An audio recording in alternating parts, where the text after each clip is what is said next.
Beyond the headlines. This is World Insight. Hello and welcome to World Insight with me, Tian Wei. The world today is changing rapidly with technology development driven by basic science. China, as the second largest economy, put a lot of effort on basic science research.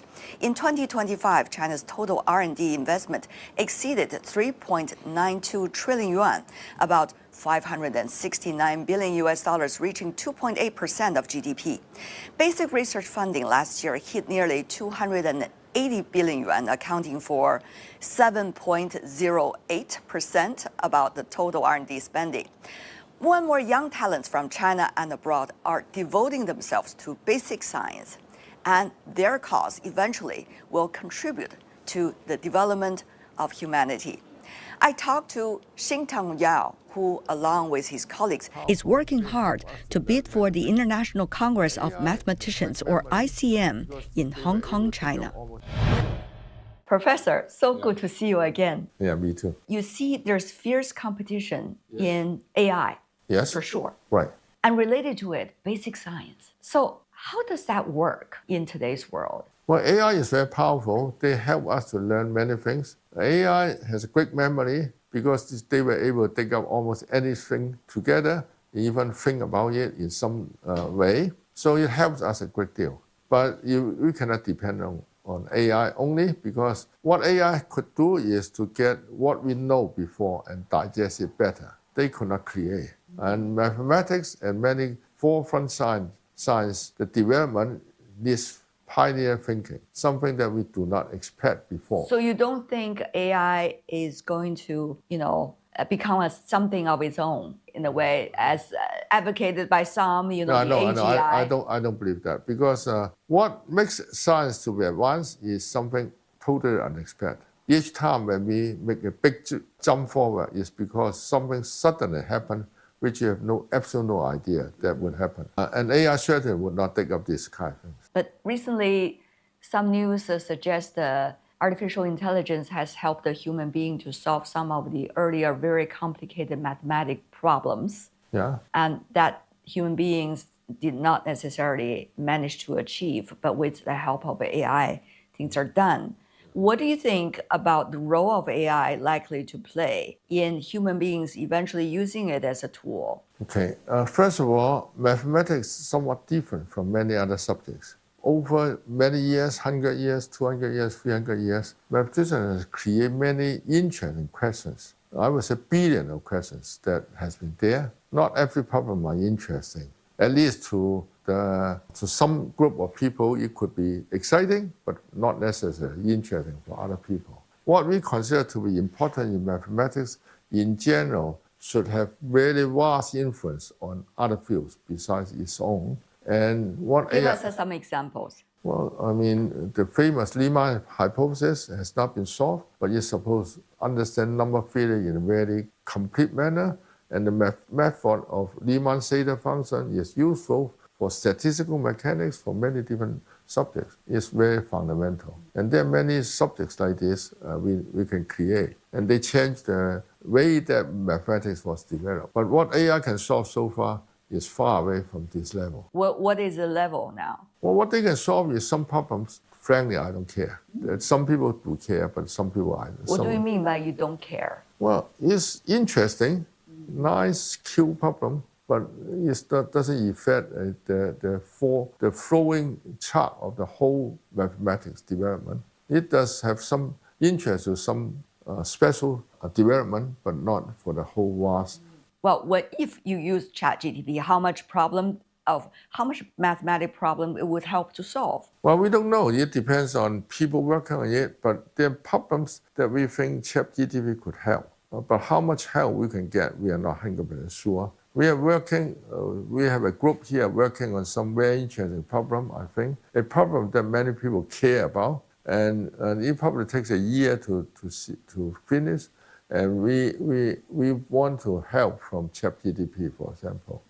But if not, like what kind of problems? Suppose we want to understand symmetries, how things symmetry. This is called group nowadays. There's many, 200 years ago, mathematicians created a term called group theory, which means symmetry. how objects symmetric to each other and all that. Now, there are infinite symmetry like rotation, but there are finite symmetry. For example, you look at mirror, you reflect from each other, there's a symmetry, finite symmetry. And you look at some polyhedron, there's some reflection, it's called finite symmetry. The group of finite symmetry, there's a group theory, has been puzzled for mathematicians for many, many years. And about 30 or 40 years ago, mathematicians declared now we can classify them all. We understand how they were built completely. Well, this subject has been exciting and even important because the symmetry appears in many important subjects, in number theory, in geometry, in physics, and all that. To understand the fundamental symmetry is always an important tool in many different subjects, probably in all science. So the classifications, therefore, would be tremendously important. But the classification, when it was announced to be complete, it takes 3,000 pages to prove and to accomplish, and it depends probably over 100 papers. And each papers do some part of it, so you have a huge group of people working on a difficult problem. Mm-hmm. But you know, mathematics cannot make mistake in any step. Any people know that if you write a 3,000 pages paper, you're bound to make some mistake here and there. And now the question is, are we finished in classify these things? Because it is composed of 100 different papers from different authors. If one single guy make a mistake, the other step could be completely wrong. And it's our task to make sure it is correct. So we're developing based on AI to understand this procedure, that it is actually reliable, so that it would be actually important contribution to mankind, that this symmetry that we classify is reliable. So you can use it for life and death problems. You can say that, okay, we have no problem. 39.1 degrees Celsius. Don't worry, you'll be just fine after a shot and some pills. When we have a high fever, we should go see a doctor for medical treatment. When Mother Earth is running a high fever, extensively on the heat waves that have hit large areas. Ian slammed into Florida last September as a powerful. It is terrifying. just like us, she reaches out for help. What can we do to make her feel better? Hey, I brought my own water bottle. I brought a reusable bag. Bring your own water bottle in place of disposable tableware. Don't use a plastic bag. It's too hot. Let's get a car. No, we can get there in just 10 minutes by bike. Walk or ride a bicycle instead of driving for short distances. Oh wow, is your phone broken? Why don't you get a new one? It's okay. I'll get it fixed and can still use it. Repair items whenever possible instead of replacing them with new ones. Don't bother printing out the meeting proposal. I've set up a shared online document for it. Build a paper-free working environment instead of printing everything out. The era of global warming has ended. Effects from global warming are occurring much more frequently than in the past. The era of global boiling has arrived. Mother Earth has a fever, and we cannot withstand the consequences. Take prompt actions to reduce, reuse, and recycle. As Plato said, mathematics is always the most important. As part of the basic science, what role does mathematics play these days at the age of AI? Well, mathematics is the basic of all basic science. Without mathematics, there's nothing we can use to understand nature, including AI. Because mathematics is subject, not only understand the objects that we saw, but also understand the relations, the rules behind them, especially universal rules behind many different phenomena. And mathematics has a beautiful way to express these rules in simple, symbolic language that we can put it into computer, for example, or under, in the old days, using pencils and papers. We can write it down. Since you came back to China, you have been very keen to make sure in China's basic science, shall I say, rainbow, the part of mathematics is crucial. Now you established Children Academy, and it's been here for a few years already. And you've been the talents you cultivated in this academy, not only contributing to artificial intelligence, bioinformatics, and also economics, and the list goes on. Right. So from your track record, how do you see mathematics could be a leading basic science that bring all the vitalities of other basic science forward? And mathematics, as I just mentioned, is the link between all subjects because they develop some universal law. Some of the phenomena that we thought are very distinct from each other, turns out they are all similar to each other. You know, planet movement is using 1 over R square law, inverse square law, but electrons and atoms are all similar to that. So there are many similarities between different structures, from large to small, from biology to medicine to economics. They have some very simple rules which are very similar to each other. When we understand the structure here, we can use the same understanding to other structure. One of the important reasons that coordinate is so important, then we can use algebra, very powerful algebra and numerical analysis to understand geometry now. Some of the things which cannot be done by just looking at one subject only. But by looking at the other subject linked to it, we solve many important and difficult problems in one stroke by crossing disciplinary. So crossing disciplinary is a very important behavior in modern science. Most people, when they solve an important problem, is because they understand different subjects and apply the tools from one subject to this subject. To provide more platforms for international cooperation. That's what you've been very keen these days. For example, trying to promote Hong Kong as the destination for ICM, International Congress of Mathematics. Why these platforms important, do you think, Professor? ICM is the tradition of mathematicians in the last 100 years that we developed such a tradition. Each 4 years, there will be a meeting by the most important leaders in the world. They come together, they present the best work they have done in the last 4 years, and many of the work are actually just start, and they lay out the future of what mathematics should be. And many young people learn from this Congress, and they know what the future should be. So this is extremely important for young guys to learn from them. So yes, mathematics and the future of science, I think that's a reason why I want to bring ICM to Hong Kong. Hong Kong is really the most free region in the world where you have no visa need and you can have complete freedom in academic research and study. And in Hong Kong, even students were able to participate in election of presidents of the universities, discussion in a very free manner.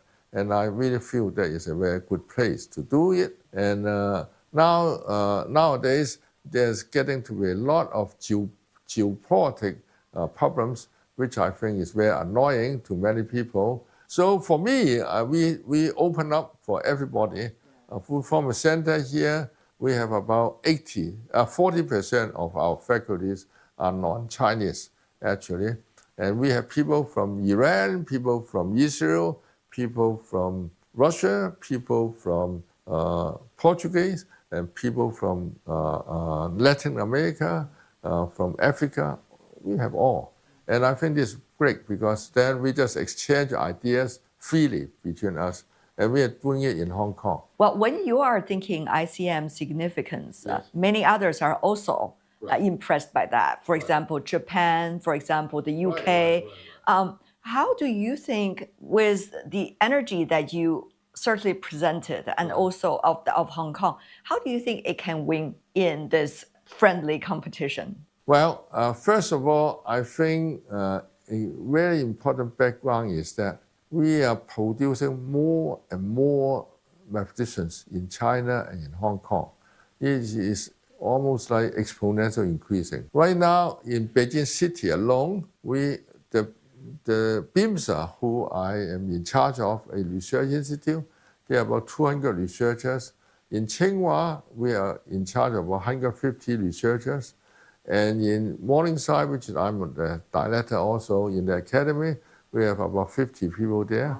And among the students, we have about 1,200 students working in mathematics.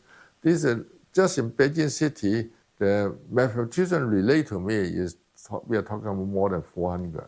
No country, no city in the world has that many mathematicians grouped together.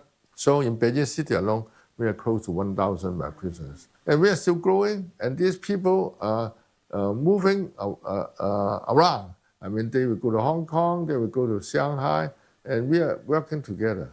So in Shanghai, we are also growing, and also in Hong Kong. And in Hong Kong, we are developing several universities together. There are about 7 universities who are interested in mathematical science.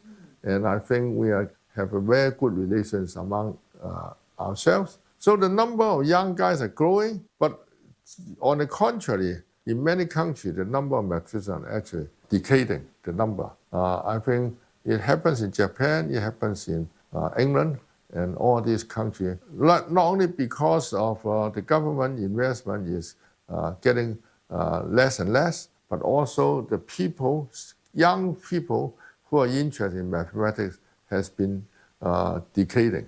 They are not as many as before. So it's very different from us. We are young in terms of development in the future. We are very young, and we are looking forward for exciting development in the future. And yet they are kind of looking down in the sense of the number decaying, and the young people are not excited about the future.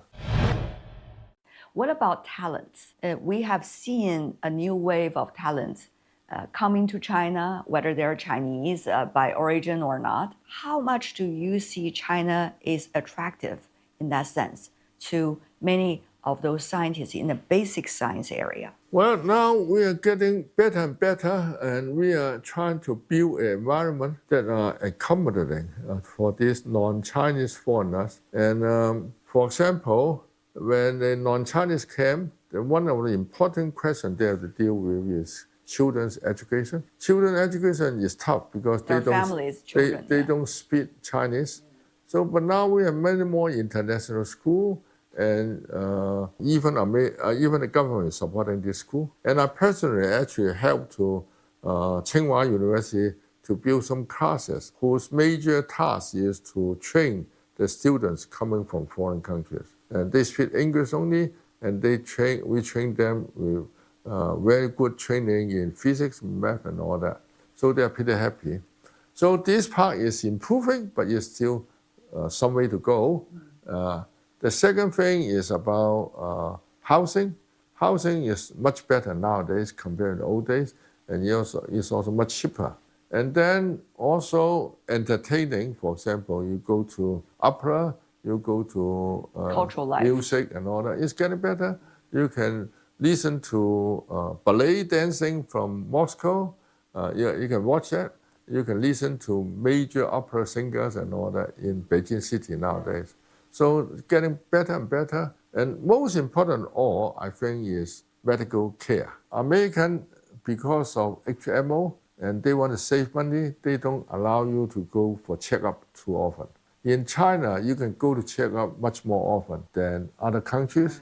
And for example, a very major mathematician came half a year ago. He said, "Oh, I have some problems.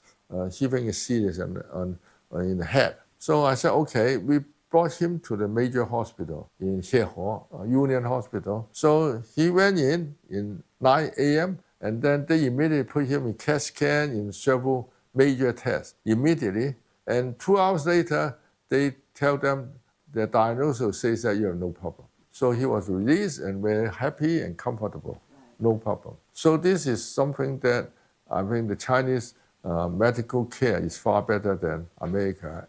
Well, there are a lot of things that's contributing to the attractiveness, so to speak, for whether it's scientists or others who can contribute. My final question for you is about the younger, very young generation, because the Children Institute that you have here mainly is having high school students that are really spearheading in the field of mathematics. They don't need to go through the so-called the only small bridge the graduates of a high school in China have to go through, which is the college entrance exam, the Gaokao. They can immediately get into the Children Institute, an important part of Tsinghua University, the most coveted university in this country. So how is that going? Do you see that is the road for China and for other universities? It's not just for China. As I explained to you, I gave lectures on the history of mathematics. I've gone through more than 300 biographies of famous mathematicians. Almost all of them start their interest, excitement in mathematics by the age of 12 to 13. The age of 12 to 13. Yeah. Wow. They got excited about it. And then one way or the other, they will talk with the masters in the field and then get developed. And I think we should give the same chance to some of our students in China. And I actually went to many of these high school or middle school. I talked with these kids. I was totally amazed how much they know and how well motivated they are. What do you mean? Tell us more about it. Okay, we have about 2 years ago, we grouped a bunch of in the order of 30 students from elementary school who is just turning into middle school. So so grade 7. And so I asked some of my friends who are academicians to come to teach the young kids. Okay.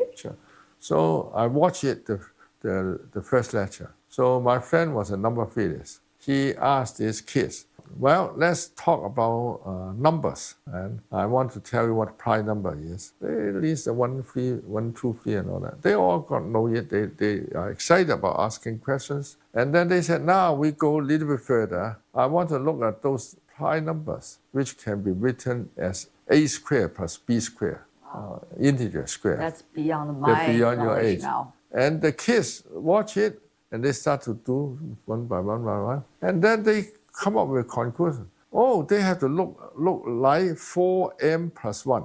4 times the integer plus 1. And they found it just by. And I was totally amazed. That was really impressive. In a matter of half an hour, they did all this in one lecture. They figured it out. They figured it out by themselves. And not only one person, the whole group was asking questions and got very excited. Yeah. And I was very pleased. They asked questions, they tried to answer it. But when they finished, they are fighting each other. Small just like the kids of their year. Yeah, so I'm very excited by that. But you know, Professor, there were earlier debates in China. Yes. You know, whether these children with special, kinds of curiosity and talent should be put together in an institution or in a class like what you are running right now here in Tsinghua, because some of the earlier 少年班 with the Chinese Keda, Chinese University of Science and Technology, did not necessarily work that well. It depends on people. And I think it's very important you work as a group.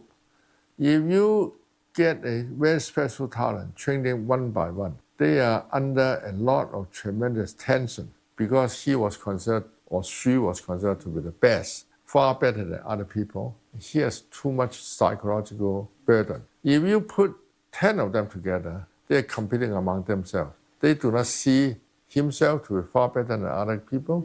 And so they're working together as a group.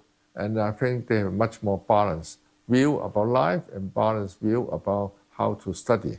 And they are not lonely also. And to train very, very special talent, a very, very important problem is friends, no friends. And here we build a group of them together. They have friends, they work together, and they know each other and they respect each other. Yeah. I think this is the best environment for them. So they can feel they're part of the community. Right. And that sense really helps them to not only excel in their academic studies, but also be a quote-unquote a normal person, right? Exactly. Yeah. This not only in China, I mean in France, for example, or in Germany, or in Russia, they have the special talent school. For example, in France, you have the famous Economa Superior. They train the rare talent students. And they pick them up, they train it in a special way. They did well. There are many things we have to improve, but globally, I think we are fine. Just imagine, each year, there are about 14 million high school students graduate. Out of the 14 million, we pick about 100 students and train them. It is a small percentage, it's really very tiny percentage.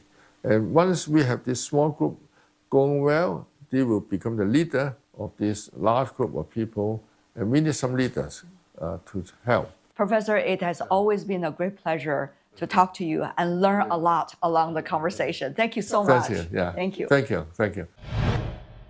That's all the time we have for today. If you'd like to know more, search World Insight with Tian Wei or check out our YouTube channel. Follow us on X and Facebook. I'm Tian Wei. Thanks for being with me. Bye for now.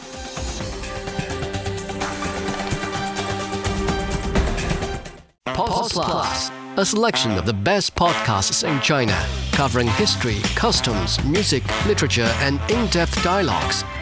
Find your way to a wealth of Chinese culture and thinking, all on Pulse Plus.